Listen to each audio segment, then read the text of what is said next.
Okay, it's recording. Okay. Perfect. All right, so today we're going to be talking about assessment types and kind of reviewing running records. But just to start with some review from last time, we want to see and kind of test your knowledge. What kind of graphic organizer is this? We went over this during the last session. So if you could please send it to the chat. And again, there will be a lot of parts in this presentation with your participation, and we expect that you do participate. So once you have your answer or once you have an idea, if you could please put it in the chat. Good. Yay, it looks like most people are saying semantic map. So yes, indeed, it is a semantic map. So it's the mapping of a specific word to kind of assist in that vocabulary knowledge and comprehension. We just included this resource for you as well. It's a timed practice test. It's called the MTEL. It's the Massachusetts version of the FoRT, but it's 50 questions and it's timed for 2 hours, which kind of gives you the feel of what taking the FoRT is like if you have not taken it once before. So just another resource for you to use. This will be posted on Canvas as well. And we'll come back to the Kahoot if we have time. This is the list of students with access to the additional page of notes. So there are specific directions in session 4 about what that email should contain to me. And then this list of names is the most updated version, I believe, of the students that have emailed me with those specific guidelines. And then there's an embedded quiz in there, and the results of those I will be adding next week. So it would go up to about 26, 27 pages of additional access. So if this is your last session and you've not yet emailed me, something to think about as we leave you all is to get access to this. So we're going to start talking about, well, when we're starting to talk about assessment, 2 terms that might be familiar to some of you are reliability and validity. And I know in special ed block 2, we talked a lot about this. We have a whole class on assessment. So just to introduce you to reliability and validity when it comes to assessment, reliability is when there are consistent results produced, and that can be across different environments. So for example, say I give an assessment and Juliet gets an assessment. If it was reliable, it would provide consistent results. So through environments, different test administrators, etc. The test is valid. So if there's good validity in a test, that is where it's measuring what it's supposed to measure. So that's pretty straightforward. The test is measuring what it's supposed to measure. The visual to the right just kind of shows you what is on target. If the assessment is both valid and reliable, it's a great assessment. And then another kind of vocabulary word that we included about this is bias-free assessments. So you can probably assume what that means, but it's basically saying that the assessment is fair and representing all students. So again, validity, does a test measure what it's supposed to measure? If it does, then it can be considered a valid assessment. And then reliability, are the scores consistent? Again, and that's across environments. Again, covered closely in block 2. There will be a maximum of 2 FoRT questions on those concepts. If you wanted to, we included a short video as well to provide you with some more detail on those. But again, we figured that you may have heard about them quite frequently in class. And then just to go over bias again, so tests should be fair in representing student performance, so they should be free of bias. So for example, don't pose New York City students with questions about farms because they may not be familiar with farms. So a practice question, considerations of validity and test construction relate most closely to A, how a particular examinee's test performance relates to a pre-established standard, B, whether the test question effectively measured their specified content, C, how a particular examinee's test performance compares to the performance of other examinees, and D, whether the test results are likely to be repeatable with similar examinee test group. So I'll give you a couple seconds. When you have your answer, you can send it in the chat, or if you'd like to unmute yourself and explain why you think your answer is right, that would also be very helpful. Just give you a couple seconds here. Does anybody want to share out why they chose the answer they did? A lot of people are saying B, B, B. Good, yeah, so B, validity is the degree to which a test measures what it's intended to measure, and then it describes why the rest are incorrect. If you want to read over those really quick, I won't go into too much detail just for the sake of time. So then another similar question, if a standardized test is said to lack reliability, the test A is not measuring what it's supposed to measure, B has not proven to be useful as an instructional intervention, C gives fluctuating scores in different administrations, D has poor predictive value to students' classroom performance. Good. You guys are crushing it, yeah. So yep, C, and that's what most people had. So yeah, reliability indicates the degree to which a test yields consistent results over successive administrations. If a test yielded fluctuating results, it would not be reliable. It's considered to have low reliability. So then we're going to transition pretty quickly into So then going into... Go ahead. Okay, formal assessments. So those can either be norm or criterion referenced. So norm referenced, it's all about comparing. What's the norm? What are students scoring? If you've ever seen an average, a high, a low posted, that's determined after those scores are in, and we're comparing how students did in relation to each other.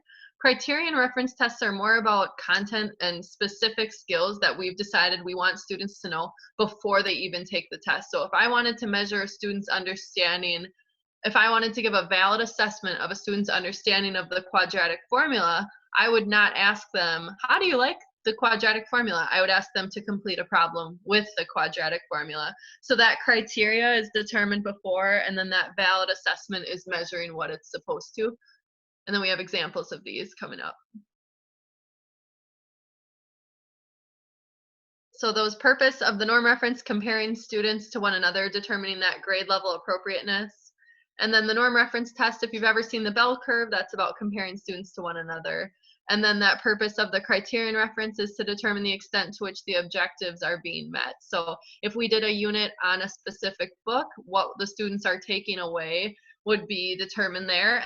And then determining how the students did in comparison to each other would be that norm referencing there. So it's a good practice to do both of these things when you're considering how well an assessment went and how well a unit was covered.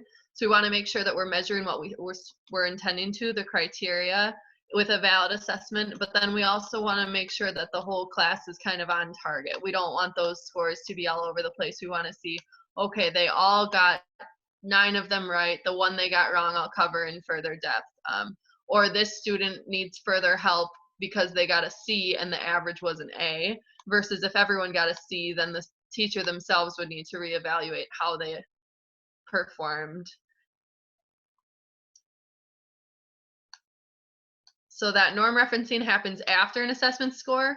And then that criterion referencing happens, we determine that criteria before, and then we measure how well they mastered that criteria based on the certain questions they got right or wrong and the skills they applied. So I like to think about criteria as height, or you could think of it as like weight. So a height of an individual does not really change based on the height of their peers. It's more about how they actually did in comparison to the scale. In comparison, like their height is measured in inches, but if we were to say a student did average on this assessment, then we're comparing a student to another student.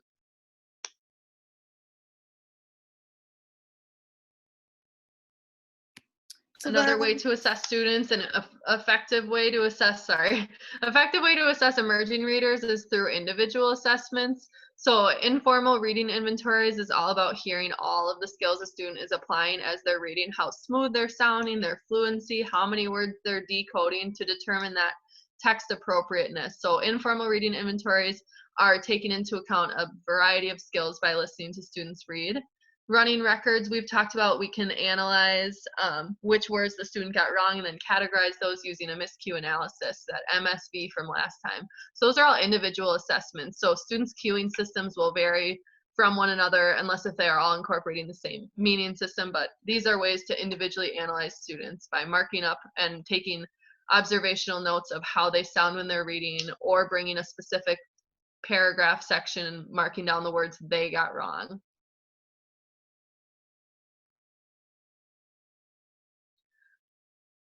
And then these are used to assess individuals with reading problems commonly, but it's a good practice as a as an educator of young children to just continuously be observing students. Another more formal individual survey test is the Woodcock-Johnson. So if we think about that, the student really guides the way that test is administered. That's about it being individualized. So you wouldn't start a 12-year-old with the first grade section. You would individualize it. And then you would assess them, and then based on how they are doing on that test, you would consider how many more questions should I give based on how that individual is doing.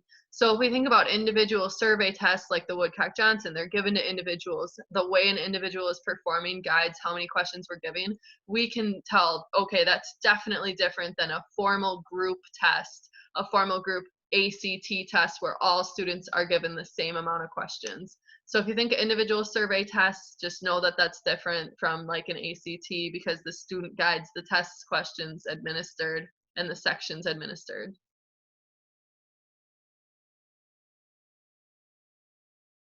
So then moving on to talking about informal assessments. So informal assessments are instruments that a teacher can change to meet the needs of students and the information he or she wants to collect. Scores are not based on comparison to a norm group. They're very flexible, and they can often be more authentic. So some examples of this, you can probably think of some yourself as well, are like open-ended questions or having a student summarize. Could be giving a thumbs up or a thumbs down to if they're understanding or not, a fist to 5, etc. So a question related, a third grade teacher administers the following informal reading assessment to individual students. So let's read aloud the following words and then read aloud the following passage. One student performs significantly better on the second part of the test than on the first. Which of the following is the best assessment of this student's reading performance? So A is the student is proficient at using context clues to help identify words, but has weak word decoding skills. B, the student can decode single-syllable words, but has not yet learned how to decode multi-syllable words. C, the student is proficient at using syntactic clues to identify words, but is not yet skilled at using semantic clues. Or D, the student understands letter-sound correspondence, but has limited awareness of syllable structure. So as you're looking at this question, keep in mind, if they're performing proficient on the second part of the test and the first, what are some differences? So first, they're reading words that are isolated. Second, they're maybe put more into context. So what would be the best answer based off of that clue? A lot of A. Something I want to point out about this as well is in this case, that informal reading assessment, that's not going to cue you to completely just give you the absolute answer. However, kind of like the third grade level and that informal assessment, that can kind of give you a little bit more context as you're answering the question. But the reason that we're really even performing this session is because that terminology is embedded throughout. And like in this example, knowing what an informal reading assessment is not going to give you that answer right away. However, not letting those words confuse you will provide you with confidence to focus on what really does matter and take away that answer. So most of you answered A. Yep, so B and D are incorrect because the factors identified in those responses don't vary in the two parts of the assessment, so they can't explain the difference of the student's performance, which is pretty straightforward there. C is incorrect because the student performs well in the second part of the assessment, so they likely are skilled at using both their syntactic and semantic clues, so that does make A the answer. So yeah, all of the words that appear in the word list also appear in the passage. So a student who has difficulty reading them in isolation but can read the words in a passage must use information available only in the text to support word identification. So for example, they make jokes and laugh a lot. So if the student was unable to say laugh in part 1, they can use the context of jokes to figure out that that word may be laugh versus lag or some other similar saying of laugh. So a reader who can recognize most of the words in a passage can use the context of an unfamiliar word to deduce the syntactic category and some semantic information about the unfamiliar word. So make sure there's no questions. So those informal group assessments that Katie mentioned are those ongoing assessments, like those survey tests, observations. Formal group assessments are most effective when they're norm referenced as well as criterion referenced. So if you think about a test at the end of the unit, when you think about in high school, when you're taking a test, or in college, when you're taking an exam, you want the peers in comparison to each other to have done relatively well. You want those results to be reliable. You don't want to ask, did you like the unit? Because that's not showing the real understanding. You want it to be valid. And then criterion reference, we want to make sure that the measurement tool of the unit is incorporated, of course. So if we are measuring a student's understanding of the quadratic formula, we want to make sure that we have determined that that's what we'll be teaching in the unit. So that criteria, that measurement system, just like height is predetermined. So these formal group assessments allow us to consider if students are really on target by comparing students to the same age or grade level for grouping purposes, especially in reading. And then we can have specific procedures for administration and scoring in these formal assessments. So if we do think like the formal ACT, or at the end of a test in a math unit, you often were taking them in a specific way. You were using either a note card or not a note card, a calculator, not a calculator. For the ACT, there's no notes. There's a certain type of pencil. So there's a lot of specifics that go into formal group assessments. So you can kind of let that word formal cue you into the fact that these have a lot of specific considerations.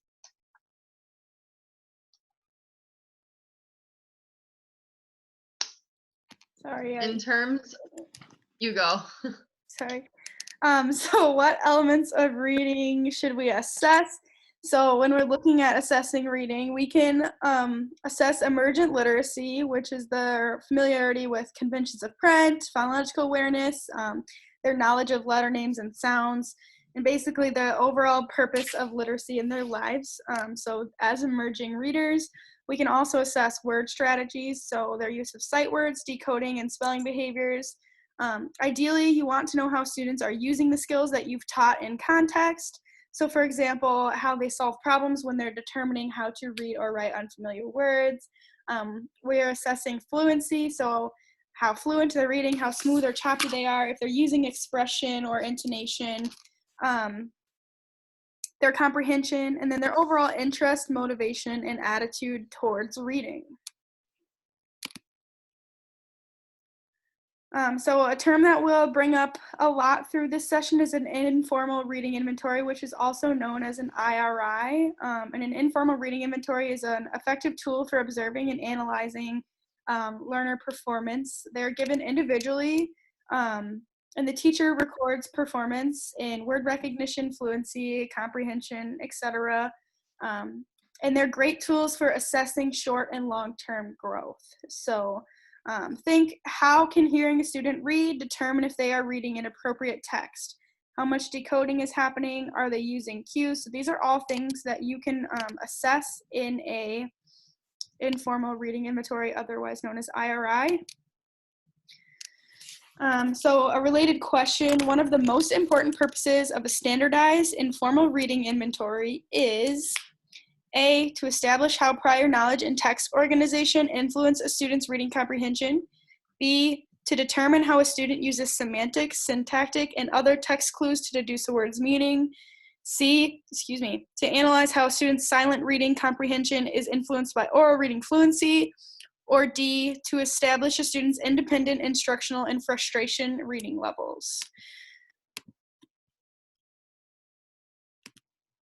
So keep in mind, what are we doing when we're giving an IRI, so an informal reading inventory? What are we assessing? What are we finding in an IRI? So when you have your answer, if you would please put it in the chat again. I should just keep this open. Oh, guys, stop. Don't look at other people's answers. Think to yourself. Katie, can you go back to the last slide? Yeah, maybe. Yeah. Okay. How can hearing a student read determine if they are reading an appropriate text? So if I'm a teacher, I'm a kindergarten teacher, I'm walking around the classroom, and I hear a student of mine reading an independent level text or a text that was in their book bag, and they are decoding like every other word, they are having difficulty sounding words out. So that informal, taking into consideration how students are doing, is going to tell me something important. So hearing how fluent a student is, hearing how many words a student is decoding, determines the appropriateness of a text that is in their hands. So Katie, you can go ahead again. Let's retry. So an important purpose of listening to how a student sounds when they are reading.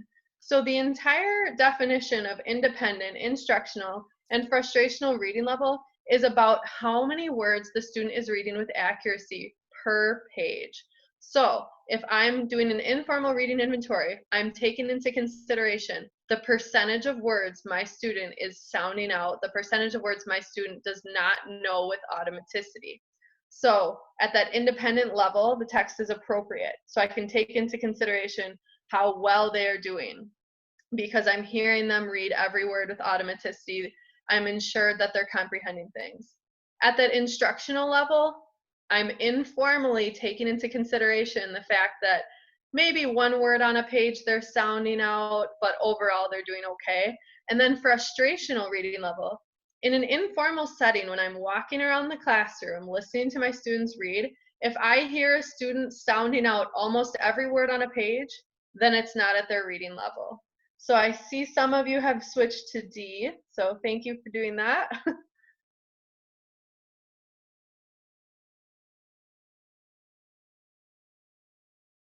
So to kind of justify why not A, B, or C, so A was incorrect because the results of independent reading, informal reading inventories do not provide information about how a text organization and prior knowledge affect the student's comprehension. So we're just listening to how they sound when they're reading. So those informal results are not helpful in determining what types of clues the students are using. So just listening to a student read, maybe at one point or another, you'd have a student point to a picture and then match that picture with the word they see. But what we're overall looking for is how smooth they sound. So if you think independent reading inventory or informal reading inventory, think smoothness. IRI, smoothness. How do my students sound with the books they're reading? That determines the appropriateness of the books that are in their hands. The books in their hands should always be at their instructional level or independent level, in an independent setting. So this is a really important consideration for that frustrational level because we don't want to get tricked on the test about, oh, if they're working through a frustrational text. No, frustrational texts are where comprehension falls apart. So D, establishing those reading levels is super important. So those informal reading inventories, the whole purpose of them is they are administered individually. So students can be determined with those independent level texts. So the results of those assessments provide evidence to guide the selection of the materials the student is reading. So although there's not much context to this question, it might help future encountering of questions about IRIs to think about what grade levels we really go around and listen to students reading. So that's really like kindergarten, first grade. So that's when we're going around listening to students reading and we're giving them different leveled texts versus we're not doing informal reading inventories of students reading college level texts. So that can kind of reframe to why we're still looking at levels in relation to this type of assessment, because it's done with younger readers who read different level texts because they have different levels of literacy. And we'll dive a little deeper into IRIs in the next couple slides as well, which may help. We maybe should have included this before that question. But again, Julia explained it pretty well in terms of that question, but it's for observing and analyzing learning performance again. So it's administered individually, and the teacher records performance and their overall smoothness, so their word recognition and their fluency and comprehension, and it's great for assessing their short and long-term growth in response to their reading level. So IRIs determine the student's reading level, and the two main parts to most IRIs are oral reading, so word recognition / fluency, and their comprehension. So again, the two main parts, oral reading, which is word recognition and fluency, and comprehension. So some examples of what this may look like. So for oral comprehension, the teacher may administer a graded word list. For comprehension, the student may retell a story. And then a running record is a great example as well, which tracks the student's errors in terms of their cues. So again, a running record, you may have seen one before, and we may have actually introduced this in our last session, but a running record tracks student errors as they are reading. So you can see in the picture to the right, the check is if they get the word correct, if they self-correct, that's marked on there, what they substitute the word for, etc. So this helps you look for patterns in errors. And you will analyze one of these on the written portion. So notice they're tracking the amount of errors they make, the amount of self-corrections, and they're selecting one of those cueing systems. So is it an error in the meaning, the structure, or is it a visual error? How did they self-correct? What helped them self-correct? So you will be analyzing one again on the written portion as part of your open response questions. So then another term, sorry, go ahead. You're good. Another term you might encounter is metacognition, which is thinking about one's thinking. This is not, again, a question that they're going to ask, what is metacognition? However, it's a longer word that might come up in a question, so it's good to know what it means. So it's that process of thinking about thinking. And I like how you brought that up, Juliet, because these are all some terms that you could also use to enhance your open response questions. So keep that in mind. There's kind of a lot of random vocabulary thrown in this part. So just, yeah, keep that in mind. Another term or type of test that we throw in there is diagnostic. So there can be a diagnostic assessment, and it's a type of test designed to provide a more precise and detailed picture of the full range of a child's knowledge and skill, so that instruction can be more precisely planned. So in a diagnostic assessment or test, there's a variety of skills that are analyzed. It's very specific, and you zoom in on specific skills, maybe the way they think or the process they use, or how they're solving a question. I know I just did some research on a type of diagnostic assessment, and it was a clinical interview. So it was an interview designed to kind of prescribe, I guess you could say, a very specific assessment in mathematics of how the student can make gains. So it's a very common strategy used to get that specific, those specifics, or zoom in on the specific skills that the students need to work on in order to develop properly. I don't know if there's a question or if that's Juliet. Okay.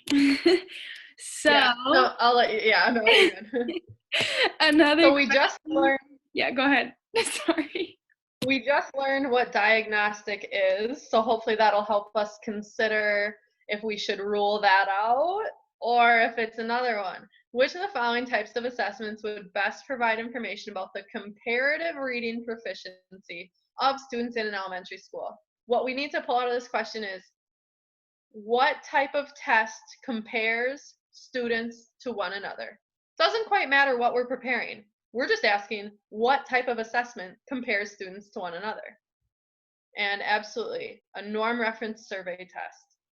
So comparing, we are looking at the scores of peers. So in those norm reference tests, we're considering averages, highs, lows. Norm statistics describe test performance of a representative sample group in those big administered tests, but on an individual level or in a college class, if you've seen those averages and you're like, wow, I did above average, you're not comparing yourself to the criteria, you're comparing yourself to how you did in comparison to your peers. So that term for that is norm reference.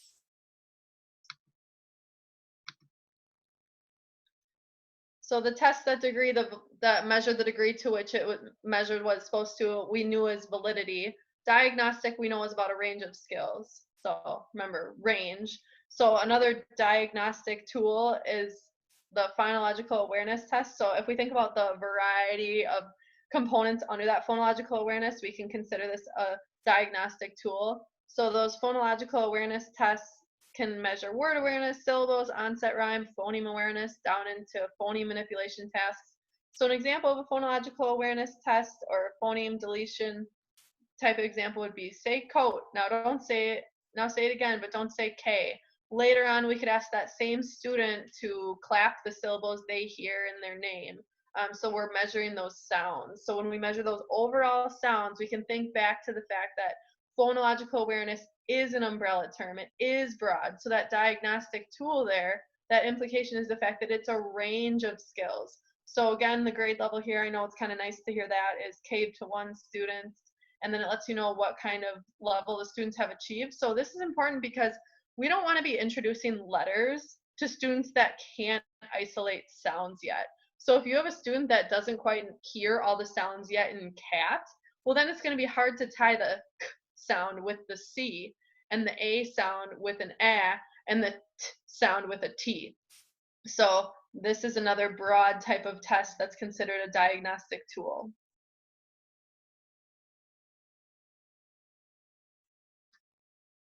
Another type of survey test is a phonics survey. So the ways that we can test these, look at the letter. What sound does the letter make? Read these words aloud, and then we can kind of consider how they're sounding those words out based on what we know about phonics. So we know that phonics is more thinking about, are they able to say both sounds in that consonant blend? Are they applying that IGH irregularity to say night instead of Neigehut? So those phonics surveys measure the ability to decode those words, the ability to name letters, the ability to match those letter sounds with the letters that you're showing them, and then to decode single and multi-syllable words.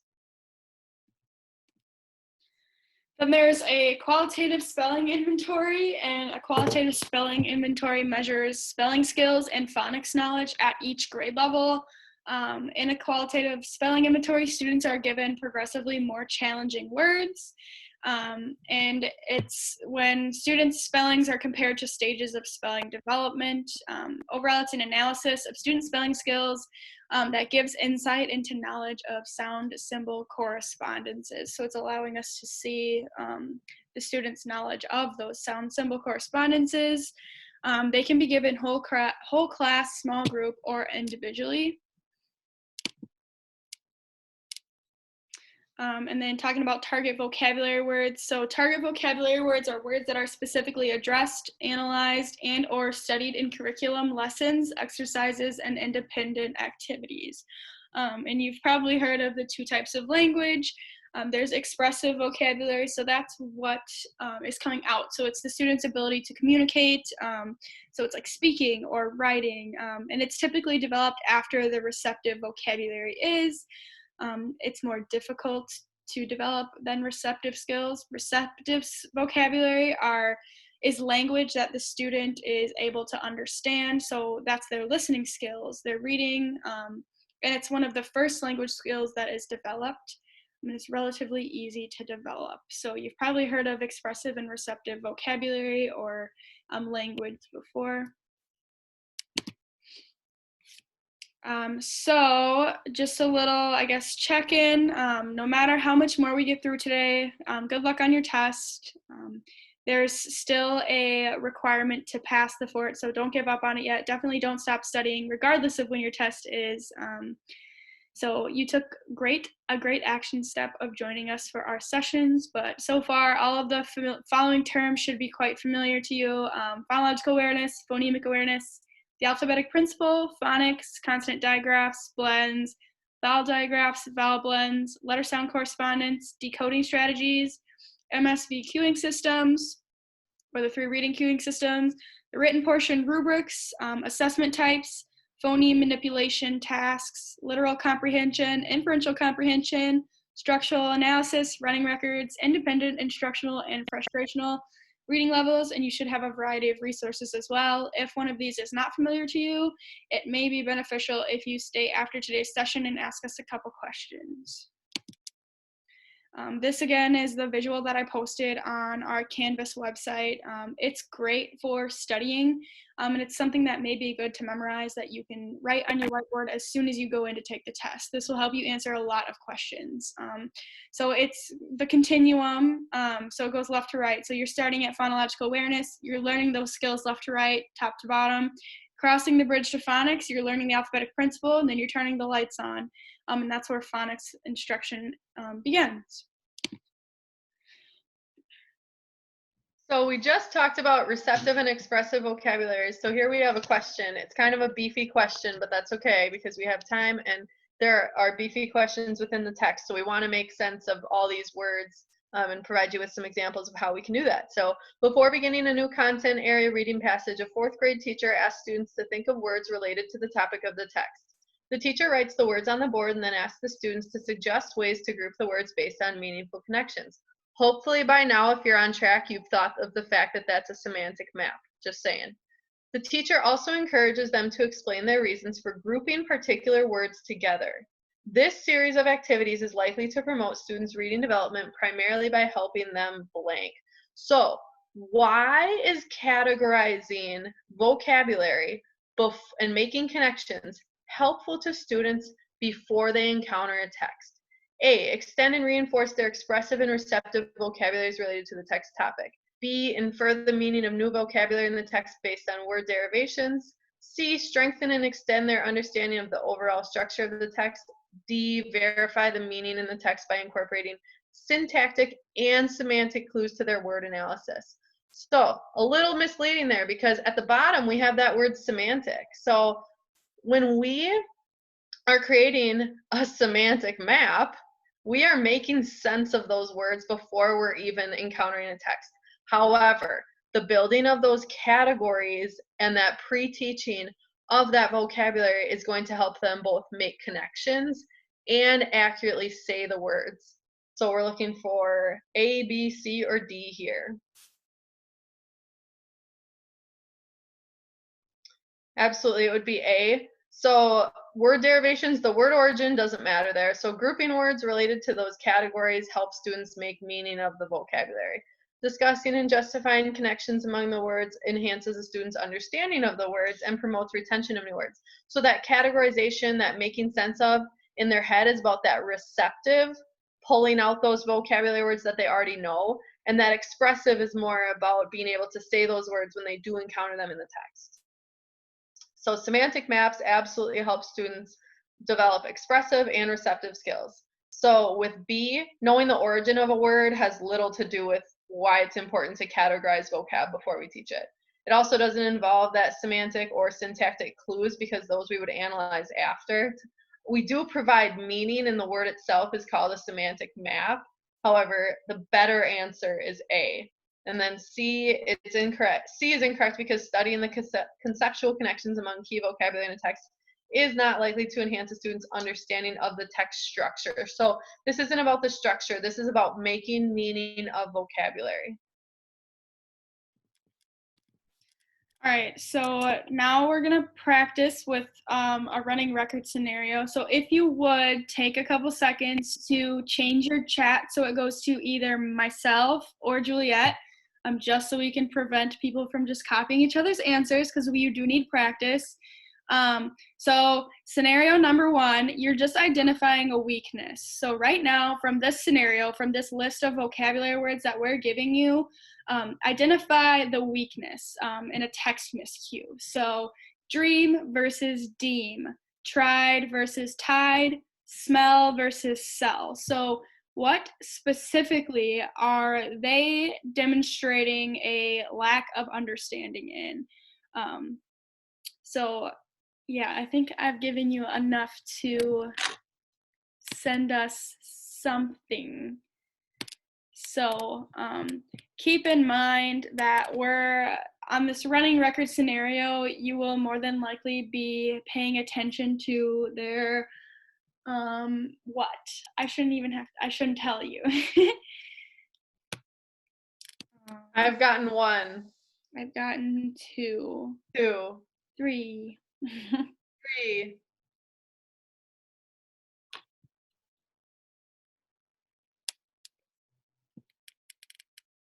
All right, you guys, if you don't know what DR, TR, SM, DR, SM, BR are, you should watch session 1, 2, and 3 again because those are all consonant blends.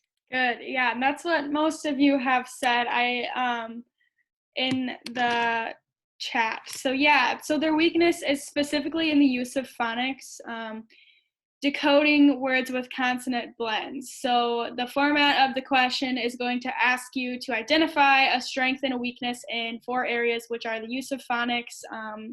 I can't think of them all off the top of my head, but you will have to dive into the specifics. So in the example that we provided, it is straightforward that they are struggling to do the first 2 letters specifically, which is pretty easy to understand, and that it's a consonant blend. So every single error that the student has in this scenario is a consonant blend. The dra, tra, sma, dra, sma, bra. So those are all consonant blends. So their weakness would be in the use of phonics with decoding words with consonant blends. And you did not have to identify a strength in this scenario. And before we move on, Shauna has a question. Yeah, so for the, can you guys hear me okay? Yeah. Okay, so for the like written portion, I know we have to identify strengths and weaknesses. So like, Katie, can you go to the next slide after this, sorry. Yeah, would we have to say like the whole like use of phonics, like obviously we would say, okay, obviously they're having a problem with consonant blends, but then like how do we explain, like do we go into more depth about like phonics and decoding those? So you'll be on the question, the prompt, I can't remember the 4 areas off the top of my head, but the question will ask you, you know, from the scenario given, identify strength and a weakness in an area of, one of the areas that you can choose from is use of phonics. Juliet, do you know the other 3? Yes, and we do. Bullet points. Yes, and we do have an example of a well-answered, full written prompt at the end where you can see that you should call out the category that the error was made in as well as define it, and we'll show you how to do that in a few slides. Yeah, so basically you're given I know it's 4 things, but I can't think of the 4 they are, but you're given a category in which your strengths and weaknesses should come from. So you can say their weakness is in this category specifically with, so in this case, it's the weakness is in the use of phonics specifically for decoding words with consonant blends. So the student is unable to decode words with, you know, consonant blends here, blah, blah, blah, and you got to provide like examples. So, whoops, I accidentally went forward and there's no going back. But like, for example, like when they do dream versus deem, the student shows a lack of ability, whatever, to show the dr sound, if that makes sense. But the categories are like definitely written on the test, so don't worry about that. You'll just have to have supporting vocabulary and examples. And we have an example later as well. So here's our next one. Treat, because, pray, strain, through, street, bin. So let's categorize the words they got correct to pull out our strength. Let's also notice that they made the TR, PR, STR, and STR sound. So we have a term called consonant blends. In terms of vowels, we do not have blends, we have vowel digraphs. So in the word treat and street, where we hear 1 sound for 2 vowels, that's considered a vowel diphthong. So they made 2 vowel diphthong errors. However, in pray and strain, we also hear, so treat and street, I missaid that, are vowel digraphs. 2 vowels come together to make 1 sound. However, in pray and strain, where we hear both vowels, we outwardly hear both sounds, those are vowel diphthongs. So in this example, these strengths, we want to categorize because, through, and been. What are all of those? Those are all sight words. Those are all higher frequency than the other words. Higher frequency than treat, higher frequency than pray, strain, street. The word because, absolutely. So we can consider the fact that, so hopefully one of these has been pulled out. So TR, PR, STR, STR. So they made all those sounds correctly. So we could say that consonant blends are a strength here, even though they still made an error in that overall word. So that helps us consider the fact that just because a word was wrong doesn't mean there's not a strength in it. So if I was looking at this, given my perspective and time I've looked at things, I would say that consonant blends are a strength there. Even though there's an error in the words, they're still outwardly making all those sounds. However, we can see vowel digraphs error in treat and street because they made an incorrect one sound. And then in pray and strain with those vowel diphthongs, they couldn't outwardly make both sounds. And then I also know that because and through are sight words. So I see a lot of correct answers that came in. So those private answers will be totaled for attendance today. So thanks for sending those. So then this is going to be reviewing the comprehension strategies before we transition into the comprehension open response practice. So literal comprehension, again, that's everything that's right there. So you can find the information on the page. So like specifically, you know, if there's a book about flowers and it's talking about them blooming, what was in bloom? Oh, well, the flowers were in bloom. So it's stated explicitly in the text. It's literally right there. Inferential is information that's implied within the text, but it's not directly or explicitly stated. So the reader can search and find clues within the text that allow them to draw inferences or conclusions, or maybe what happens next. Then evaluative is the reader's, or the reader needs to use information from the text and their own world to perform a judgment. So do you think this is the right choice? How does this make you feel? What would you have done in that situation? Stuff that's, you're evaluating the text. And then I do just want to pause real quick here to refresh on vowel blend, what that really is. So for consonants, we have a word. Sorry, this is kind of like not exactly the question, but once we get into this open response, there's no going back. So I had a question here about vowel diphthongs, consonant blends. So consonant digraph, vowel digraph. Two letters, whether they're vowels or consonants pertaining to the term, come together as a digraph to make one sound. Digraph makes me laugh can apply to vowels and diphthongs. Two letters come together to make one sound. Now, consonant blend, two letters retain both of their outward sounds. We can't separate, we have B and L. We can separate those sounds in blend. And then in vowels, the only thing about a vowel diphthong is we just don't use the word blend. But it's still two letters coming together that make their outward sound. So if we think about boy, there's no way to separate out the O and the Y versus boo. Boo is, the oo is one sound. The in book is one sound. But in rain, we can't make it ran and we can't make it rin. We need that new sound. So consonant blend, two sounds. Vowel diphthong, two sounds. Vowel digraph, consonant digraph, both make me laugh. One sound. All right. Sorry about this. I wanted to clarify before we move on.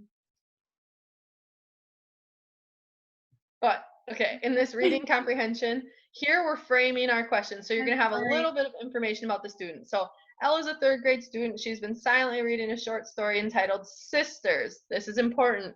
Sisters by Warren Hines. The passage describes a conversation between the narrator and her mother as they prepare to head out to the beach. Okay. I'm really sorry. I'm having difficulties. I'll read this. I knocked on her door again, my pail and shovel in hand. Maya, do you want to walk to the beach and dig for sea glass? No, she said. I tried again. Maya, remember how much fun it was last year? Leave me alone, she said from behind the door. I didn't understand. But why? I asked. Don't you want to do it together? No answer. I trudged into the kitchen where Mom was making sandwiches for the beach. Mom, I said, Maya won't go to the beach with me. I don't think she loves me anymore. Mom saw the tears in my eyes and she hugged me tightly. Oh, sweetie, Mom said, Maya loves you a lot. She's just getting to the point where listening to her music and writing in her journal means a lot to her too. I shook my head.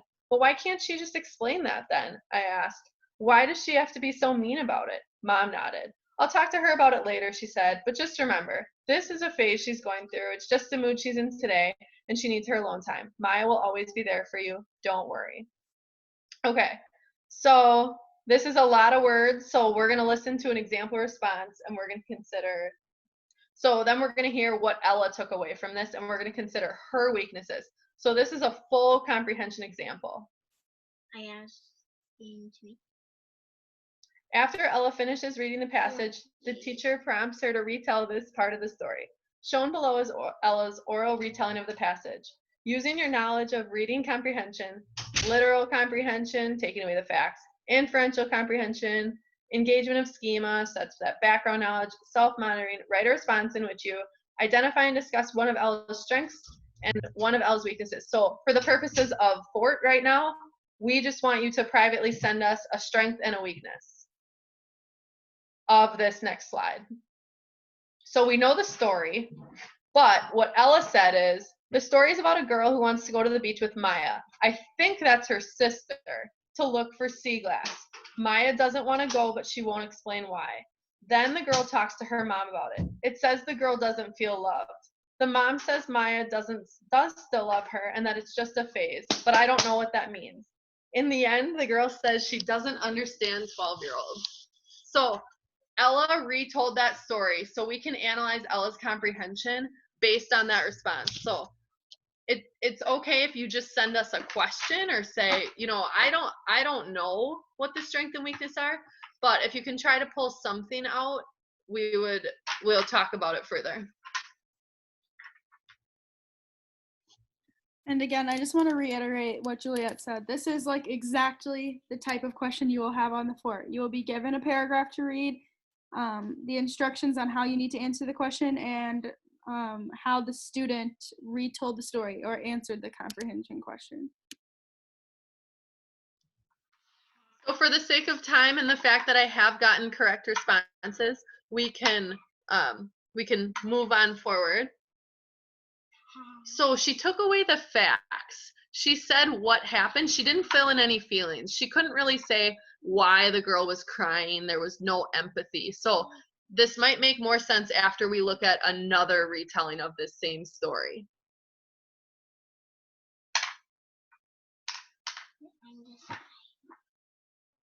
So this is that same story. And then so now a student says, the story is about a girl who wants to go swimming at the beach with her sister. That's not true. They're going looking for sea glass. This story actually reminded me a lot of my relationship with my brother Travis. It's like the older sister sees her as a pest, and that's just how Travis makes me feel. He doesn't really want to do anything like we used to. This story made me feel badly for this girl. I hope it's just a phase that Maya's going through. I hope that's the same for my brother. So let's think about the fact that in this case, she's not telling us a lot about what happened in the story. However, she is showing empathy. She's filling in the fact that the girl was crying. The girl was crying because she was sad. Versus in the last one, it was like she was crying. So yeah, she's definitely applying her personal experiences. She's engaging her schema. And then that weakness there, being that literal comprehension, she's not taking away many of the facts. She's not really telling us much about the story itself. It's all very personal and filling in feelings. So showing that empathy means she understands the character in between the lines, which is inferential.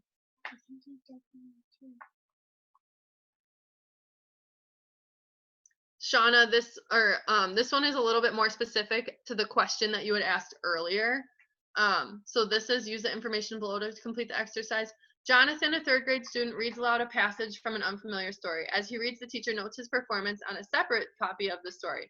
Printed below is an excerpt from the teacher's records of Jonathan's oral reading.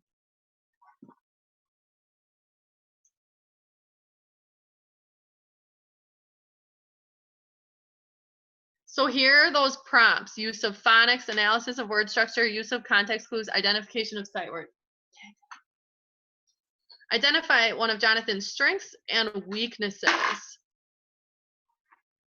So what we want to notice here is that this is a miscue analysis. So what do we want to do based on what we've previously discussed is we want to make a T-chart. We want to write what the student was supposed to say and what they said. We want to look at the key. It matters where they're pausing. They wouldn't show that if it didn't matter.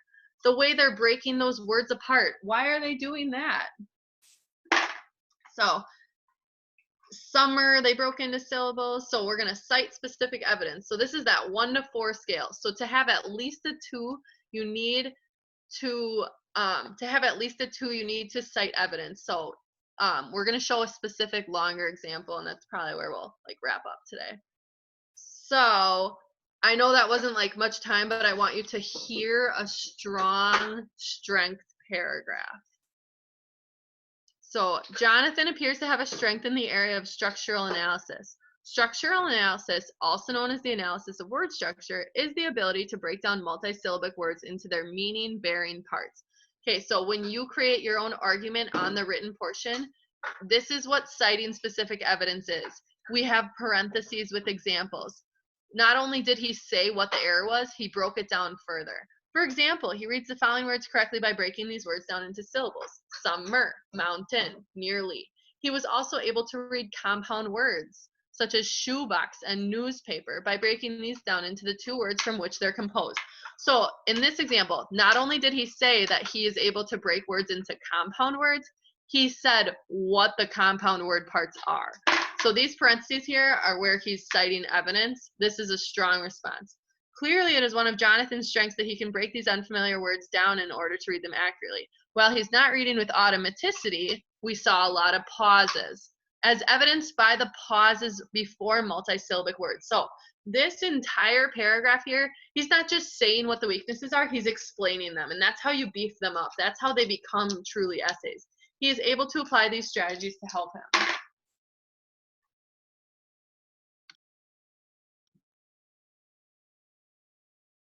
And then for a weakness of Jonathan's weakness appears to be in the area of sight word recognition. Sight words, also known as high frequency words, are words that children need to know with automaticity.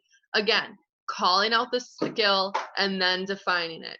Many of these words are also irregular and need to be memorized. For example, Jonathan read went for what, citing evidence, will for would, and through for though, citing evidence. It would benefit Jonathan to develop automaticity with these sight words. With greater automaticity and accuracy, Jonathan will be able to focus on comprehension. So this writer tied a lot together. But the most important takeaway is that when you are saying what a strength or weakness is, you need to cite it. The test takers know what consonant blends are. How do you show that you know what consonant blends are? You define them, and then you show them where you found the errors.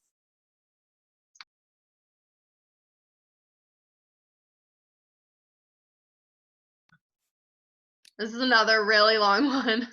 I say there's just another one. It's on the PowerPoint if you want to go back and look at it. But excuse me. I think that's where we will wrap up today. This is just an additional preview / example. But that is it. So this is our last group session of the year. Hopefully they will be putting something together for continuing tutoring over the summer. I know a lot of people's FoRT tests got pushed back even further than they did before because of the whole situation that's happening now. So hopefully that gets figured out. And we encourage you to continue to obviously keep studying and continue to receive tutoring services. Keep that content fresh in your mind, because we definitely don't want you to go ahead and forget about it and then your test date's coming up and you have to cram studying, because that is not helpful. So with that said, Julia, I don't know if you have anything else to say, but if you have any questions or if you need clarification on anything that we've talked about, any concepts that you may have struggled with as we were talking through the list of stuff you should know, really anything at all, feel free to stay after and ask us questions. Other than that, we appreciate you coming to our sessions. It's been fun, and we wish you the best of luck on your FoRT. The best advice I have for you is to keep studying, even if it's once a week. Do not skip studying, because that will be no bueno. Yes, and you will have access to this FoRT. There is a way on Canvas, as well as there was an old way in D2L, to continue access and not close a course. So if in the fall or over the summer you ever feel like rewatching a video or have a question about a certain part of the notes that you have,